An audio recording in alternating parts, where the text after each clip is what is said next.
teeth. New faces, old graces, masked aces, belts and bruises, night full of excuses. Turn it up, the Ango show, here we go. Rumor mill spin, every little sin. What's the new fallout? Who took her out? Fans scream loud, make the show proud. Backstage drama, full of armor, who's the charmer? Tag teams, break dreams, plot schemes, injuries and mysteries, chasing victories. Gossip wild like a runaway child. Turn it up, the Ango show, here we go. Rumor mill spin, every little sin. What's the new fallout? Who took her out? Fans scream loud, make the show proud. Big moves, pay-per-views, breaking all the news. Scandals revealed, deal sealed, who'll be healed?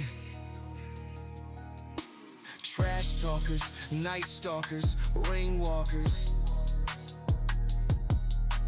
Next big match, can't scratch this batch. Turn it up, the Ango show, here we go. Rumor mill spin, every little sin. What's the new fallout? Who took her out? Fans scream loud, make the show proud.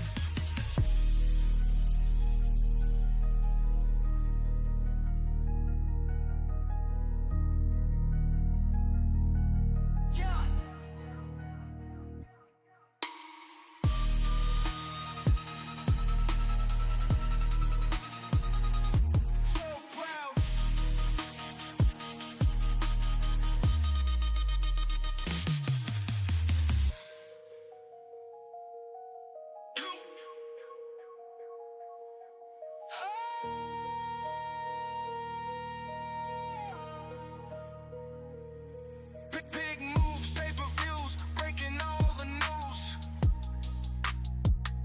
Scandals revealed, deal sealed, who'll be healed? Next big match, can't scratch this batch.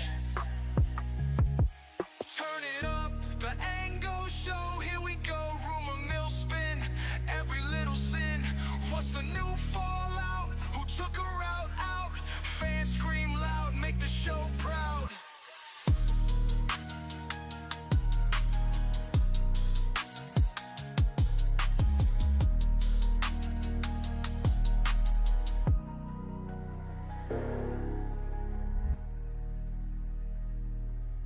Yeah.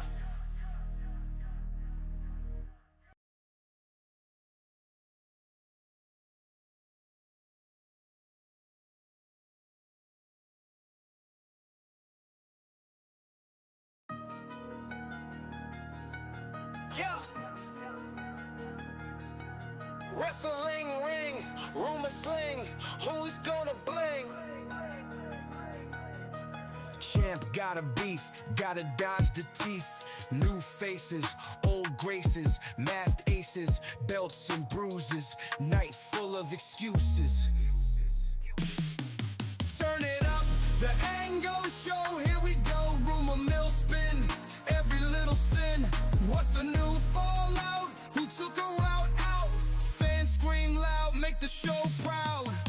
Backstage drama, full of armor, who's the charmer? Tag teams, break dreams, plot schemes, injuries and mysteries, chasing victories. Gossip wild like a runaway child. Turn it up, the Ango show, here we go. Rumor mill spin, every little sin. What's the new fallout? Who took her out? Fans scream loud, make the show proud. Big moves, pay-per-views, breaking all the news. Scandals revealed, deal sealed, who'll be healed? Trash talkers, night stalkers, ring walkers. Next big match, can't scratch this batch. Turn it up, the Ango show, here we go. Ladies and gentlemen, we are live here on the Ango Show. It is Friday, January 17, 2025. My name is Ango, and I'm here joined by Billy TKO. Welcome to the show. What is going on, Ango? It's a different beast today. The fallout of a marvelous week in professional wrestling. And of course, if you're paying attention to social media, there's a lot of talk, a lot of chit chatter happening. And I feel like today would be perfect to kind of discuss everything. So, Yeah, I'm with you. I agree. 1,000%. Interestingly enough, this is not wrestling related, but it is going to be very interesting to see how it does impact the wrestling industry. I know it's going to impact creators all over the world, but TikTok is going to be banned Sunday unless there's a major change. So from my understanding, I mean, I'm not going to dive into the political side of it, but from my understanding, there's a 36-hour stay following Sunday. So TikTok won't actually go dark or anything like that, and it'll be left in our upcoming president's hands to determine whether or not he wants to keep it or not. So, I mean, it's all going to fall kind of on him. Interesting. TikTok goes away. WWE and AEW can't brag about their numbers on TikTok and the amount of views that these people are getting. No, they cannot. So that's going to be very interesting. But obviously tonight we got Smackdown. Smackdown's going to be 3 hours long on the USA Network. It's going to be a pretty big show. We'll see what Triple H does there and how he manages to make it a good one. But obviously yesterday we got the news of the WWE-TNA partnership, which we spoke a little bit about breaking news wise. And then I was seeing a lot of stuff on Twitter and I really want to talk about it. But of course, where I want to kick things off with is some talk that I'm hearing about within AEW, which is that more AEW stars are being removed from TV. Tony Khan will not be booking people if it's well known that they don't want to be there. They want to go back to WWE, that type of thing. So there's a couple names that I've heard. We can talk about those names in just a second. But when you hear about Tony Khan taking that approach of saying, hey, we're going to remove you from TV, we're going to make you, not part of our TV show. And then when your contract is up, you can just leave. What is your overall response to that? How do you view that business decision coming from Tony Khan? And would you do something differently?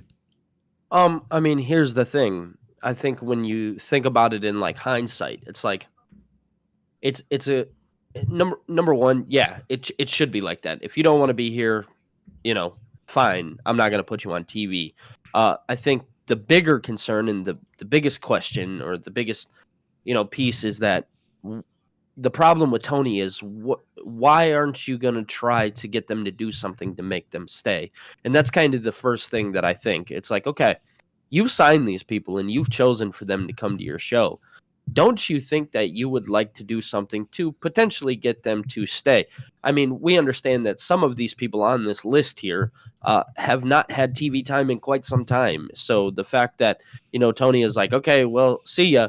I mean, I get it. You know what I mean? If you don't want to be here, don't. But also in the same breath, it's like you're a boss. Shouldn't, as a boss, you be doing everything in your power to make sure that these people are sticking around? That's just my initial thought. It always shocks me too, to be honest. Like why, this whole thing of we have a disgruntled employee. The solution isn't going to be to take them off of television. The solution would be putting them on TV, trying to find a program with them, and trying to make sense of it all. I think what really angers me about the whole situation in AEW, and it primarily starts with Malachi Black too, is like, there becomes this notion that everybody in AEW, they're disgruntled and they want to go back to WWE, and there's no way that they're going to stay in AEW. So now they start deciding that they're not going to win matches or lose matches. They're going to call their own shots when it comes to their booking. And I don't know if that's true, but that just kind of becomes the thing that's said on social media. But what I think is really interesting is, why are we getting to the point where people are, in fact... Holding Shuttle super chatted $5. Super chat. TK just needs to step back and have some actual creative team, especially with this potential Raw TV deal. Okay, I'm going to address these super chats in just a second. But I just think, if I was Tony Khan, in that particular situation, I have people that aren't necessarily happy, and they're not, they don't want to be taking the pinfalls or whatever. But that's when you have to be a boss. Not... listen, like I'm gonna defend Tony Khan here, but if it is true that Malachi Black and Miro and all these guys, they're 100% rejecting creative every single time. Like at some point, like you got to be a different kind of boss and say, well, listen, like that's not your choice, you know. But the problem is with Tony Khan, and it's well known that in AEW, and this is where I can't defend him, but Tony Khan is known to have given people creative freedom. Mercedes Moné has talked about that. Chris Jericho has talked about that. John Moxley is now being given creative freedom with the Death Rider storyline. You know, when you have certain people on your roster being given creative freedom, and then other people are saying, well, no, I'm rejecting this storyline, or I'm rejecting this. Like at some point you got to be a boss and say, well, no, like we signed you. This is what we think is the best route for your character, non-screen character. Now, again, it's hard to say because this is just internet talk, right? Like I want everybody to be very clear here. Like that is internet talk. There's been a lot of talk about whether or not Malachi Black has done that or Miro has done that. And that's where I get a little bit more frustrated because I'm like, I haven't seen anything that confirms that. But obviously, if that was the case, I do think Tony Khan needs to do the opposite of, hey, let's put him off of TV. And hey, this is what your contract is. If you want to leave, then you can leave. Joseph Martin says in the chat, SRS says no one has creative control. Now, that's what I would normally think, but talent have come out and said that they have the ability to have creative input. And it's been well documented that Tony Khan has the final say on everything, but talent do have a little bit more leeway with that. So it's really hard to say whether they actually have full creative control or a little bit of creative control or a little bit of creative input. But I do think to a certain extent, like if Miro and Malachi Black are like, hey, we're not doing this, you know, well, Tony Khan, you got to get something. First of all, you got to come up with some good creative for them to not even do that. But at some point, you do got to say, listen, like, this is what we pay you for. Like, this is what we brought you in. I know that some people in professional wrestling, it's probably like an ego thing or whatever, and they don't want that to be the case. They want their characters to be a certain way. But for sure.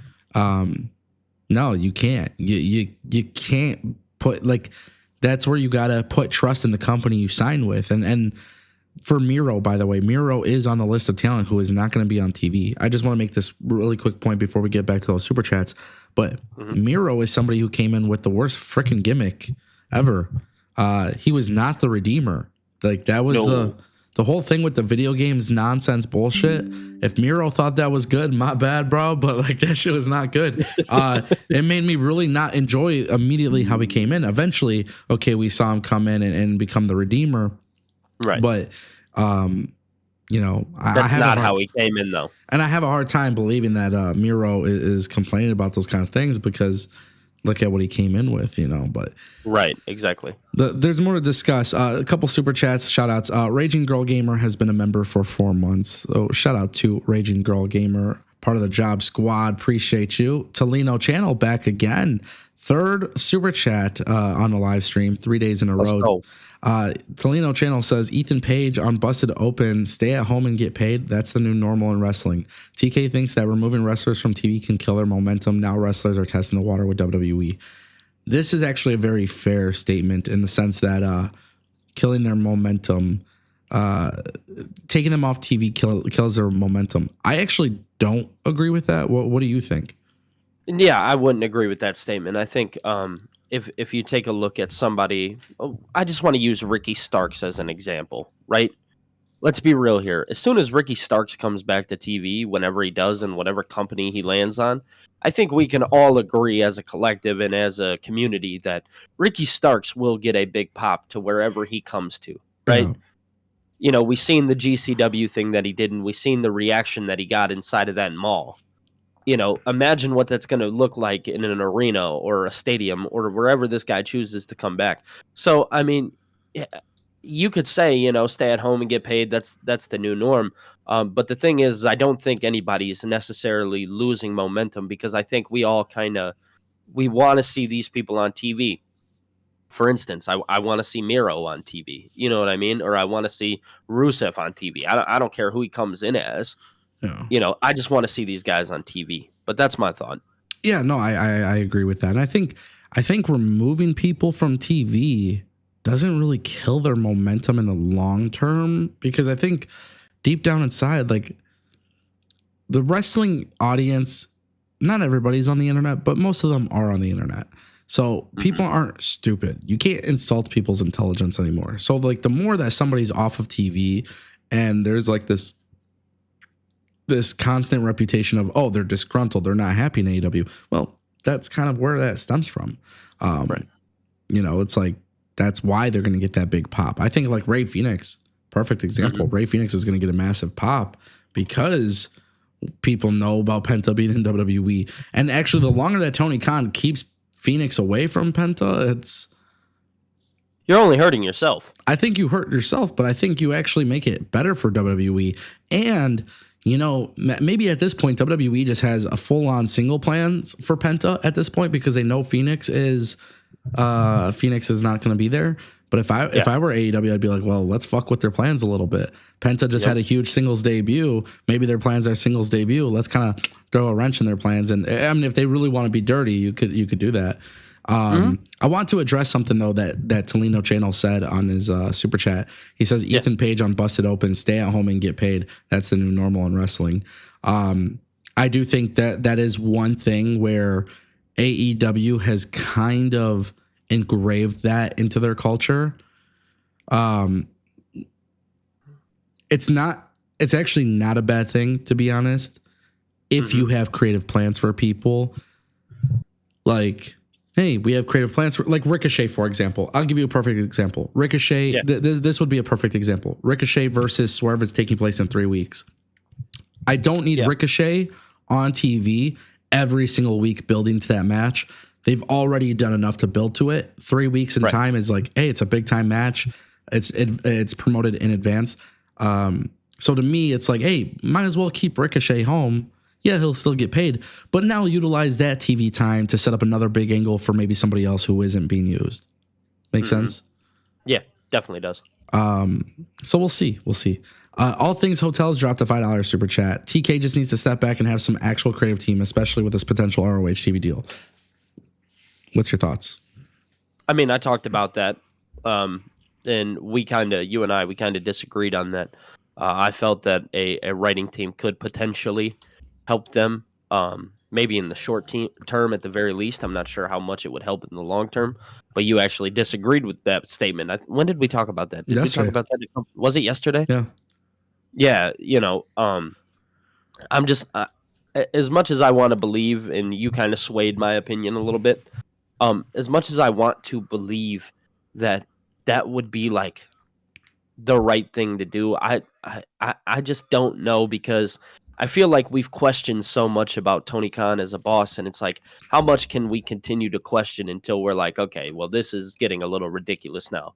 And I feel like at some point I'm looking at it like, okay, this is just naturally ridiculous now. There's too much going on, and this guy is just he's not getting any good spotlight like he did before. So I mean, as much as I want to say a writing team will help, and I am a believer that I think it can help in the short term, I just don't understand, or I don't know if that will help in the long term. Yeah. I think TK doesn't need to step back. I think TK needs to take control. I think TK should have the ideas. I think TK should have the plan to execute. I think TK doesn't need a writing team for AEW's TV product. I think he needs a group of producers that will help produce these matches, with Tony Khan giving the creative input and output that is needed. For me in particular, I think TK also needs to just simply focus on Dynamite and Collision, and whatever is happening with ROH, I would put somebody in control of that. Whether that's Scott D'Amore, whether that's Ango, whether that's Triple H, whether that's William Regal, whether that's Mickey James. I'm just throwing out random ass freaking names. But my point that I'm obviously making is somebody else needs to be fully in control of Ring of Honor. Tony Khan, what do you want? Tony Khan, who do you want Ring of Honor to be built around? Okay, you want the show to be built around Chris Jericho. Great. Chris Jericho now gets removed from AEW Dynamite and Collision. He goes solely to Ring of Honor. And then a person that's going to run creative is going to make sure that Ring of Honor is doing the things that Tony Khan is asking for, and that's it. But I don't think Tony Khan needs this huge writing team. I think Tony Khan needs to have less people in the kitchen with him, and I think Tony Khan needs to be completely like hands-on with every storyline. He needs to micromanage these storylines, and I think it's a rather difficult situation for Tony Khan to be in because you are going to piss off talent. That's why people are now being removed from TV, and because it's when their contracts expire, they're not going to be there, and that's why it's kind of hard for Tony Khan. But at the same time, too, who gives a shit? I would never. Right. And I'm going to beat this into my live streams a million times. I'm going to be the guy, and with every opportunity, I will say this: Tony Khan should not have a product or a culture where people are disgruntled. And this is no different than working. This is no different than working at any other job. You have people that are not happy to be there, let them go. Your company thrives on being the alternative. And being the alternative means you have to have great morale. You have to show the reasons why. You have to have that kind of morale that like everybody is just pumped for your company. There used to be a time where it felt like that genuinely was the case. It doesn't feel like that anymore. So for me, Tony Khan doesn't need to step back. I think Tony Khan needs to be more of a micromanager. I think Tony Khan needs to be the kind of guy that says, hey, listen, I'm not listening to all of you. This is my fucking show. This is where I spend my money on. And at the end of the day, like John Moxley's of the world and Kenny Omega's of the world and all these EVPs and all these people that are prominent names in the company. Listen, I'm the one taking the risk financially. I'm the one who's taking the risk reputation wise. Fuck out of here. Right. That's my solution to AEW. That's my solution. And listen, the reason why I say this too is because if Tony Khan has a bad storyline, right? If Tony Khan has a bad storyline, but he takes 100% of the control, Tony Khan can then either step away from creative because maybe he just doesn't have that creative gene, or he can go and hire somebody else to do the same thing for him, while at the same time, hey, just as an example, I can't think of who it would be, but for the names and for the name purpose, we'll use Chris Danielson. Okay. Or Christopher Daniels. Christopher Daniels. I right. just, Danielson, Brian Danielson. Oh, let's say Brian Danielson. Brian Danielson was somebody who had a little bit of creative stuff on the team. If he wanted, he could say, Brian Danielson, you are going to be the booker. This is what I want to see. I want to see in 2025, this is who I want the show built around. Brian Danielson, I am now removing everything creatively from my power. I'm the checkbook. I am the final approval, but you are going to write this entire show. And if that doesn't work, you go and find somebody who does it. Like, no matter what, I don't think there should be that many cooks in the kitchen. That's my point.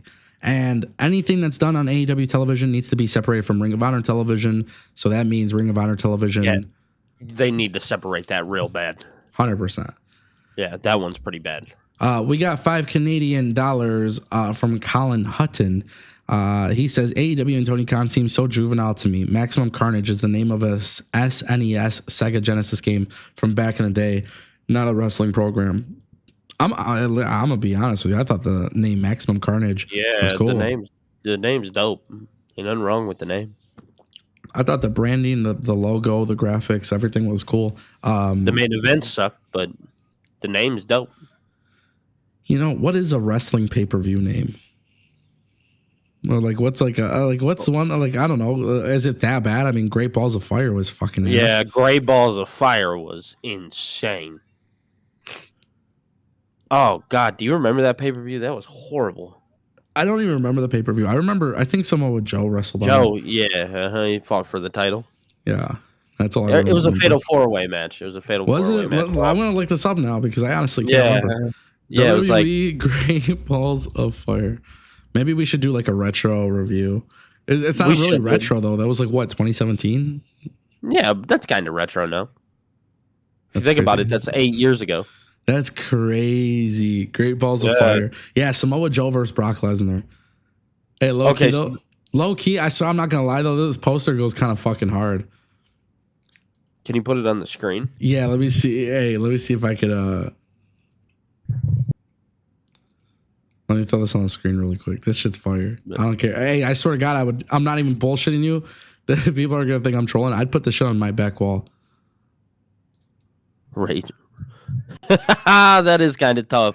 I don't know why. It's kind of fire. Great balls of fire. That is kind of, Chat, what should we do? What should we do? Should I get this as a poster? Do they have this as a poster? Let me see.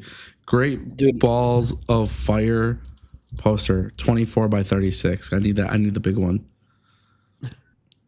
WWE. Dude, you won't get it as a poster.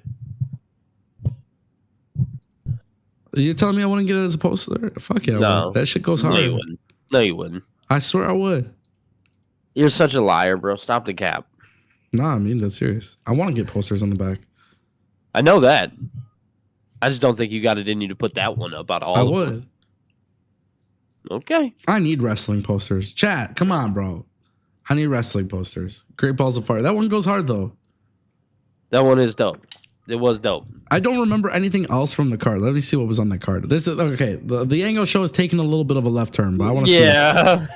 Fuck We've it. taken a turn. Great balls of fire card. Let's see. I'm not even going to look up the results because I'm going to go back and watch it. That's how much I forgot about it. Obviously, Samoa Joe lost because that company never fucking gave him the world championship. That piece of shit company. I know. Vince McMahon. I know. Fuck. I just want to go back and watch a Vince pay-per-view from that era and just see what it was like. Brock Lesnar versus Samoa Joe, Braun Strowman versus Roman Reigns, Alexa Bliss versus That's Sasha what it Banks, Seth Rollins versus Bray Wyatt, The Bar versus the Hardys, The Miz 30-minute Iron Man Raw Tag Team Championship match, The Miz versus Dean Ambrose, Enzo Amore versus Big Cass, and Neville versus Akira Tozawa on the preview show. Hey, dead ass though, on paper, that shit is kind of fire. Yeah, that shit was kind of stacked. I don't remember it though. I swear to God, I really don't remember. I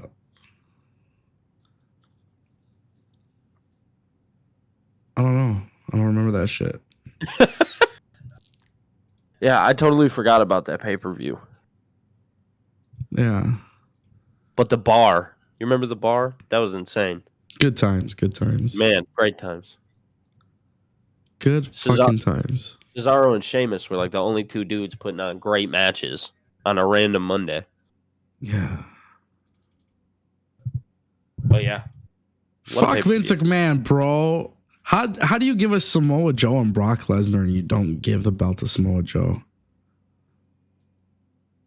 But this whole conversation stemmed from the super chat saying Maximum Carnage was a bad name or whatever. Yeah. But nah, Maximum Carnage was a cool name. It's whatever. I mean, listen, wrestling pay-per-views and I mean, I guess it technically wasn't a pay-per-view, but we've had great balls of fire, so I can't really complain. But at the end of the day, it's not really what you name it. It's all about the product that you're putting out. And if you're not putting out a good product, dude, you ain't going to get the attention. Listen, I'm going to be real. I read these spoilers for Maximum Carnage for Collision, and I don't know what the fuck they're doing.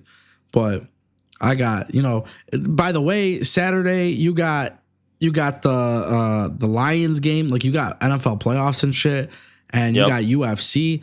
Like, how is Collision going to compete with those? They got to move. Honestly, Collision, like AEW Collision should probably move nights, honestly. That's the way I'm looking at it because Collision going up on a Saturday night. I read these spoilers. They're pretty poopy. They're pretty shitty. I mean, like it's Collision. There's no reason why Collision. I don't give a fuck. CM Punk, his version of Collision was cool. Yeah, it had depth to it. I don't know. His version of Collision was honestly fire, and then Collision kind of fell off, and then there were some moments on Collision that were sick, and like, I don't know.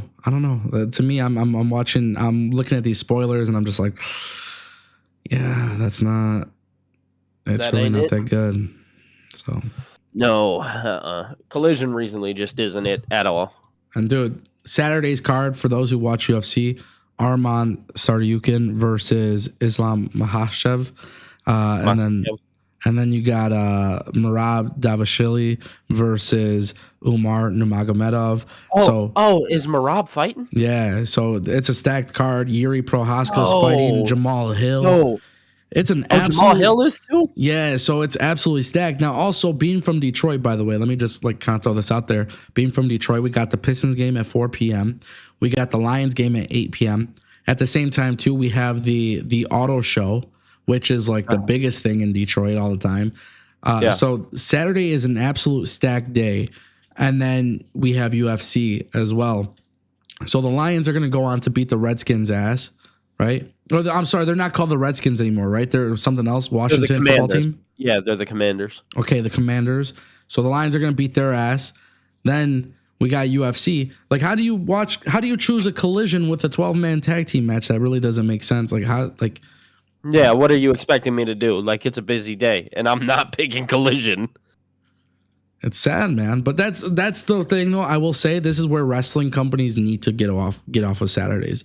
Like, collision should be on Thursdays. Like the way I envision this, Mondays. I get so much shit for this too.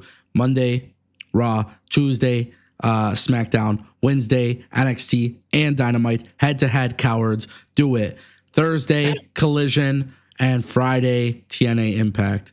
And then literally, honestly, if you want TNA, they could go head-to-head with Collision too. But Friday, it's like Saturday nights should not be anything. Not even a fucking pay-per-view. Sunday nights should be wrestling pay-per-views.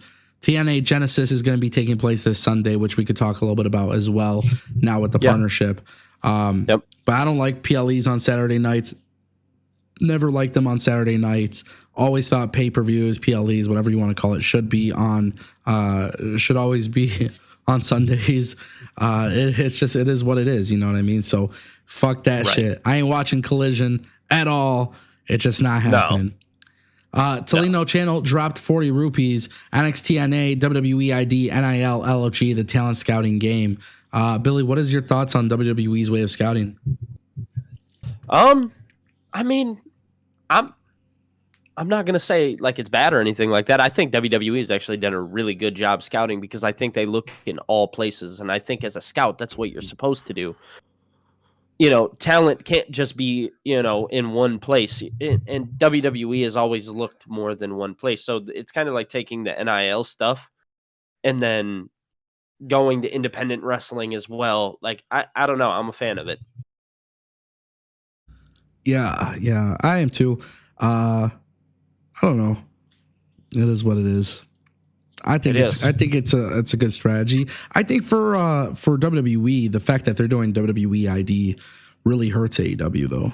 I think WWE putting more influence on the indies really hurts AEW. Yeah, on the independent scene. I think it helps the independent scene. I think it hurts AEW. No. That's what I'm saying. It hurts AEW because AEW for quite some time was, you know, when they did like Dark and Elevation and stuff like that, they were putting a lot of focus. I miss Dark. I miss Dark and Elevation. I would tell people, I'm like, it's not really for me to watch because sometimes you're just seeing people get squashed and shit. But Dark and Elevation was probably the best thing AEW did in hindsight because at the end of the day, it gave them a roadmap to signing talent. Now, some of those people they didn't sign. They didn't sign Elena Black, who went on to WWE to become Cora Jade. They didn't sign Fallon Henley, who was Tesha Price, I think was her name, or Tisha Price, whatever. Kiana James. There was a lot of people that went there. WWE looked at AEW and they were like, hey, they're not signing these people. We're going to sign them and bring them into NXT 2.0, which was a brilliant strategy, to be honest. That's how I kind of saw it. That's how I think, you know, when I look at it, that's kind of how it works. But Dark and Elevation was that thing for AEW that kind of set them like, hey, you'll get some in-ring action. The problem is it became all freaking squash matches. But what it should have really been done, they should have just let people wrestle and wrestle and wrestle. You don't have to have programs. You don't have to have storylines, but just let them wrestle. People in AEW, wrestling fans love the matches anyways. It is what it is. That's kind of how it's going to be. But yeah, it is what it is. Shout out to Talino Channel for the super chat. Combat Sports Today, my favorite combat sports coverage. UFC 311 predictions for the main card. Merab wins. I don't have the full card in front of me, but Merab's going to beat Umar Nurmagomedov, and Arman Saryukin will become champion. He's going to beat Islam Makhachev, and Yuri's going to win. For some reason, I feel like Yuri Prohaska is going to lose, actually, but I'm going to say Yuri wins. And I don't know what else is on the main channel, but I am going to give a shout out to Bernardo Sopai, who is this Albanian kid. He came into the UFC a couple months ago. He debuted, and he had a freaking amazing fight. He got fucking kneed to the face at the end, but it's okay because UFC is giving him another chance, and he's going to be on the prelims at 6 p.m. So you bet your ass I'm going to watch that shit for my Albanians. Yeah, that's going to be fire as fuck. So that's all that really matters. Billy, I don't know. You watch UFC a little bit. What do you think? Yeah. All right. So I'm looking at the main card right now. Yeah. What else am I missing?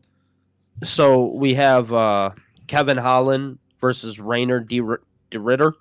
Oh, yes. Oh, he's from ONE FC. That's going to be badass too. He's going to have a sick ass debut.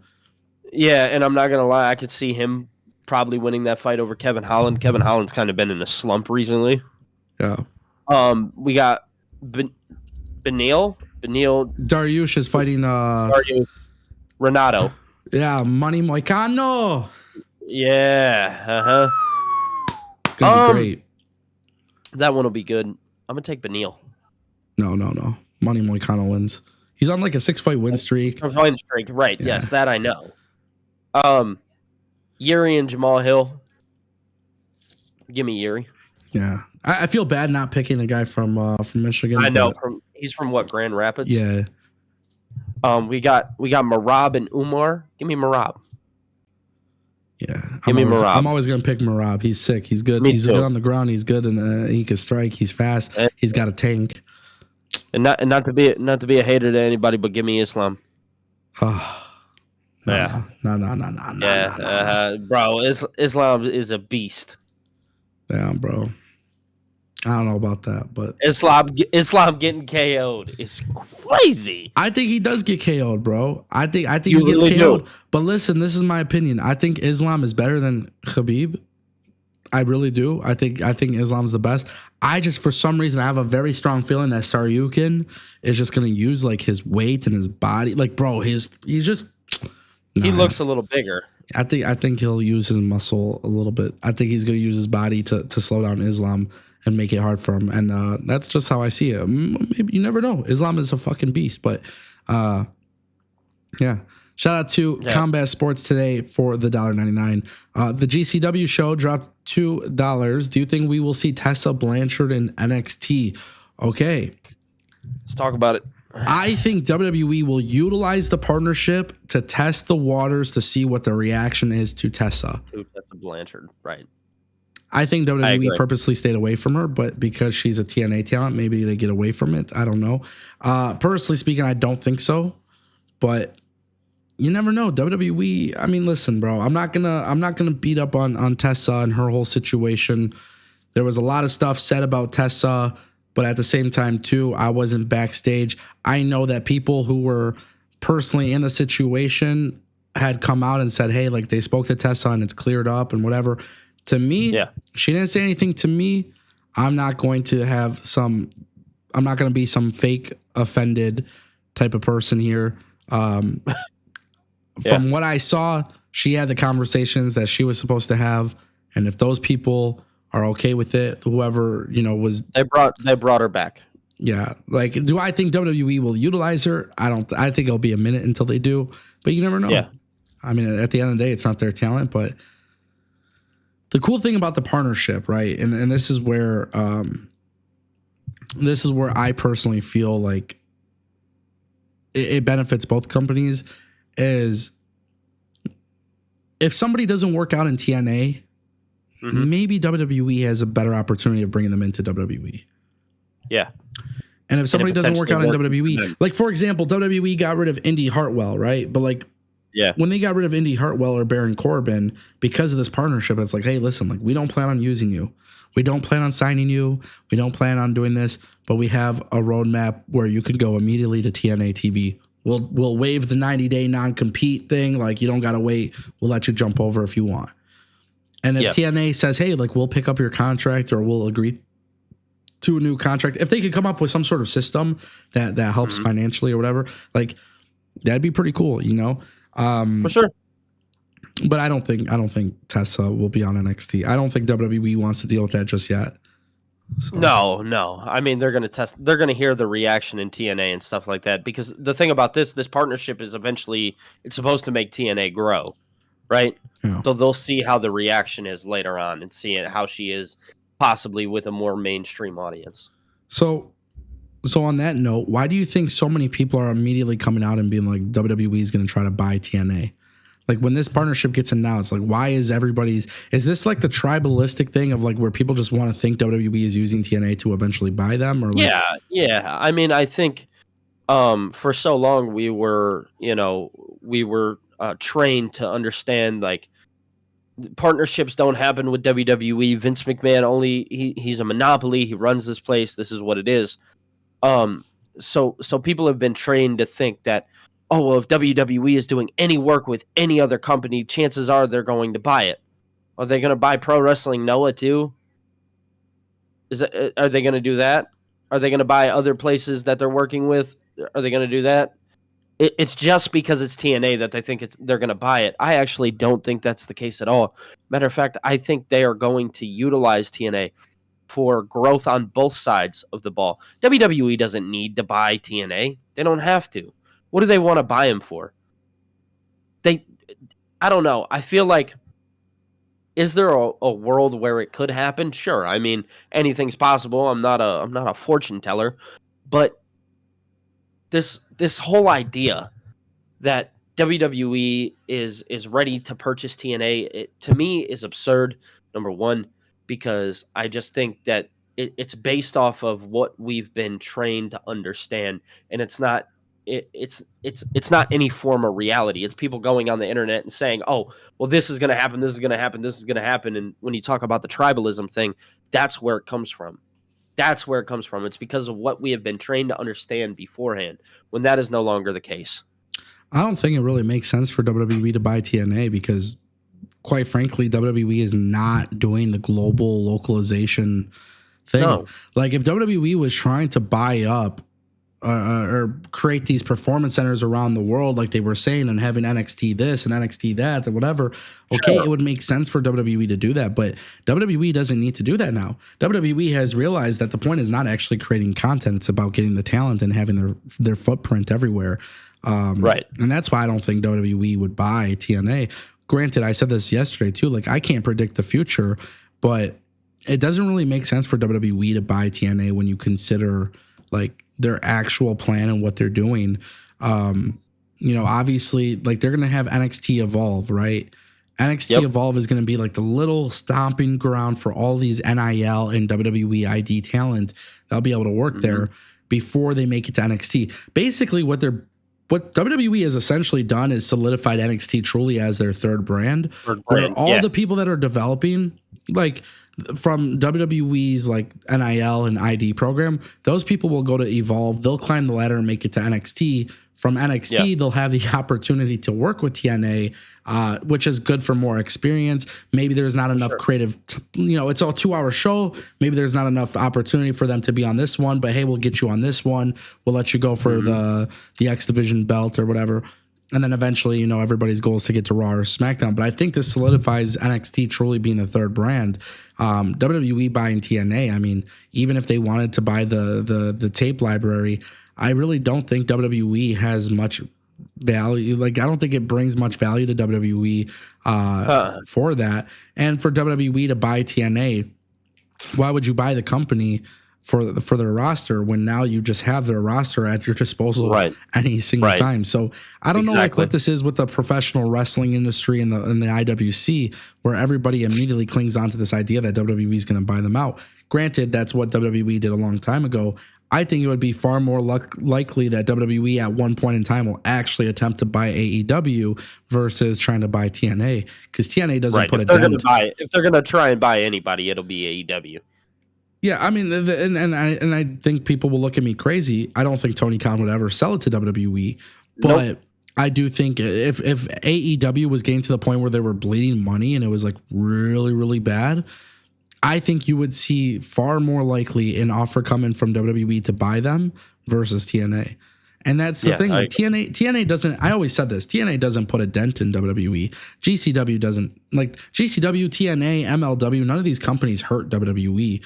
The only thing that could even potentially hurt WWE is if AEW continues to grow, and they're just simply not going to do that. So it sucks. It's unfortunate. I wish AEW would grow, and I would love to see them blossom. But that's what happens when you get your shit wrong so many times.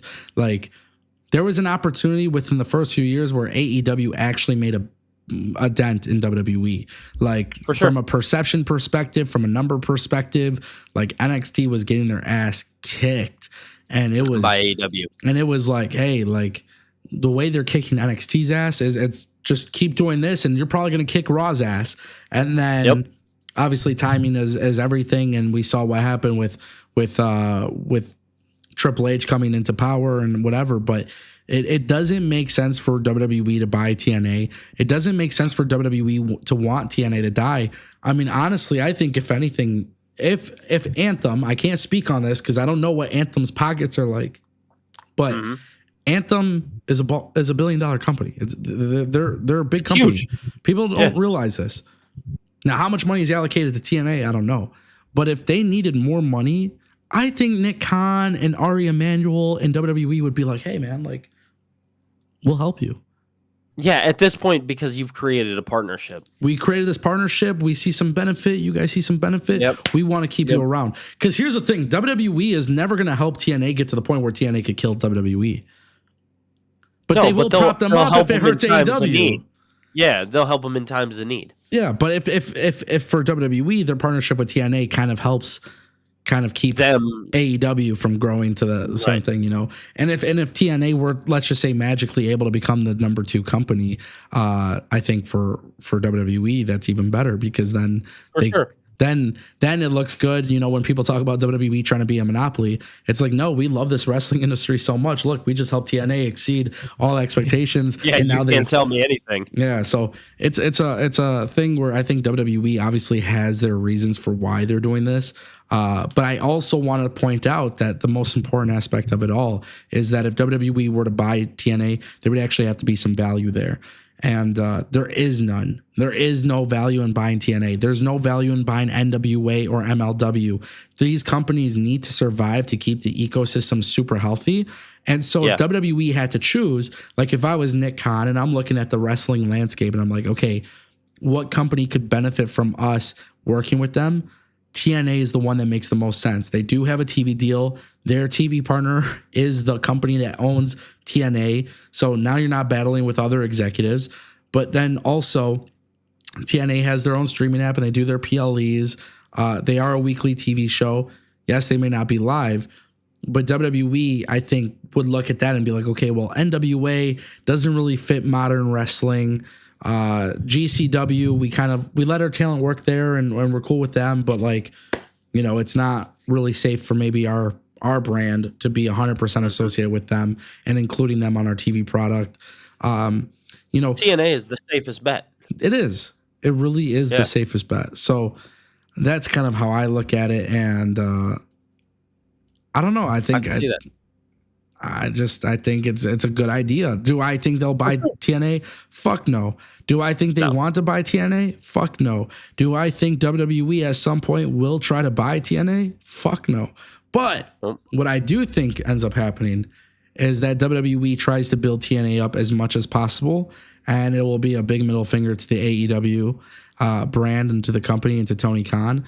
And, it's a reminder, like if AEW maybe handled it differently, they could have been working with WWE.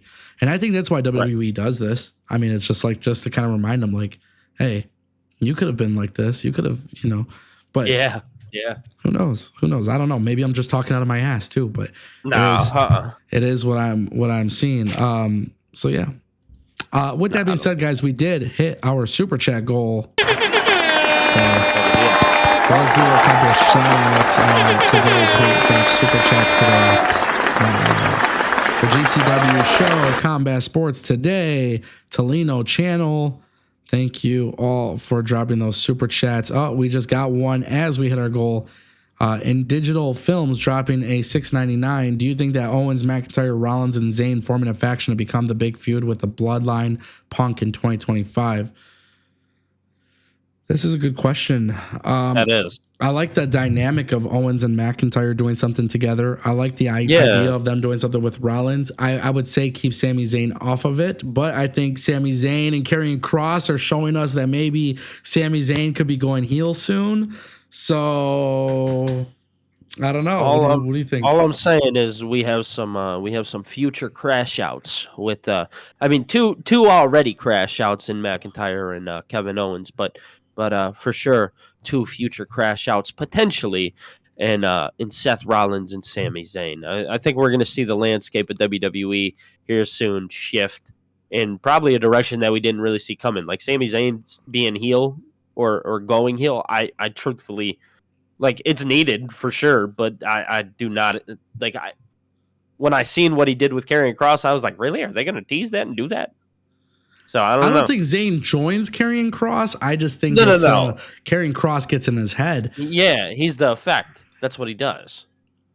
It's the thing I'm excited to see how they follow up with last week, but I want to see what they do with Owens and McIntyre tonight.